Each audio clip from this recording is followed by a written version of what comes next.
Chapitre 1. Jeune diplômé.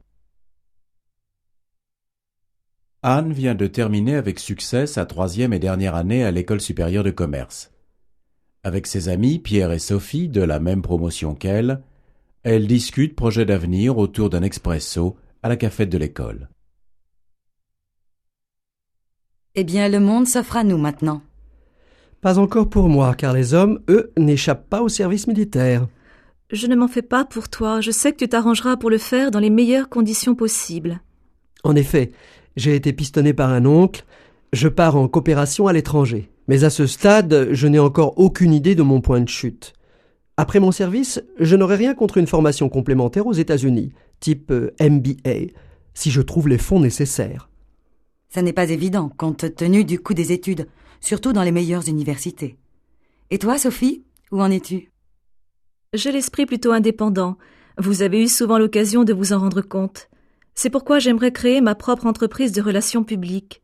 C'est un créneau toujours très porteur qui demande peu de capital de départ. J'avais aussi envisagé la publicité, mais c'est difficile d'y démarrer de rien. Tu pourras profiter du carnet d'adresses que tu t'es constitué en travaillant au bureau des élèves. C'est aussi un point du CV que les futurs employeurs apprécient. Ils y voient une marque de dynamisme et d'esprit d'entreprise.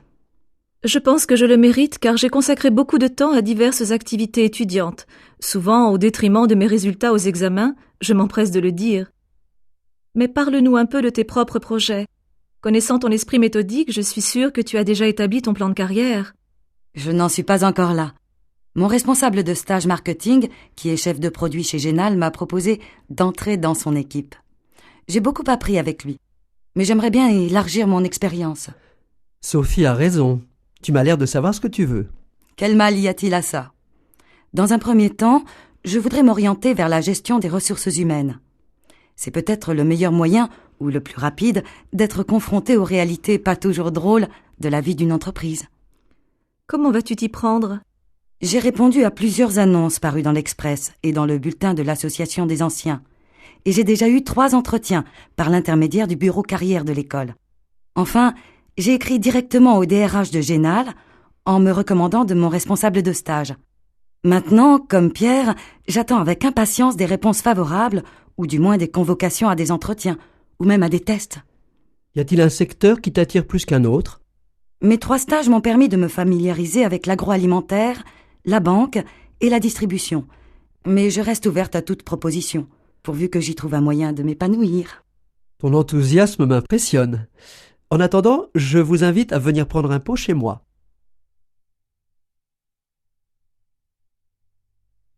Exercice. Où a lieu la discussion entre Anne et ses 2 amis, Pierre et Sophie ? Elle a lieu à la cafette de l'école, autour d'un expresso. Que veut dire Anne quand elle annonce que le monde s'offre à eux ? Après leur vie d'étudiant, l'aventure de leur vie professionnelle commence. Pourquoi Pierre ne se sent-il pas concerné par la remarque d'Anne ? Parce qu'il est obligé, en tant qu'homme, de faire son service militaire. Pierre va-t-il faire un service militaire traditionnel ? Non, il va partir en coopération à l'étranger, grâce au piston de son oncle. Souhaite-t-il entrer dans la vie active dès la fin de son service ? Non, pas vraiment.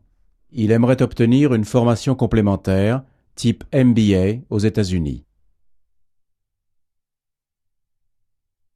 Sera-t-il facile pour Pierre de financer ses études aux États-Unis ? Ce n'est pas évident, d'après Anne, parce que les études coûtent cher, surtout dans les meilleures universités. Pourquoi Sophie veut-elle créer tout de suite sa propre entreprise ? Parce qu'elle a l'esprit indépendant, elle n'a pas envie de travailler pour quelqu'un d'autre. Comment justifie-t-elle son choix d'une entreprise de relations publiques? C'est un créneau toujours très porteur qui requiert peu de capital de départ. Pour quelle raison Anne préfère-t-elle s'orienter d'abord vers la gestion des ressources humaines? Elle considère que c'est peut-être le meilleur moyen, ou le plus rapide, d'être confrontée aux réalités de la vie d'entreprise. Comment s'y prend-elle pour trouver son premier emploi?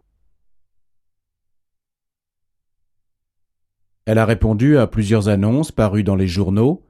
Elle a aussi écrit directement au DRH de Génal en se recommandant de son directeur de stage.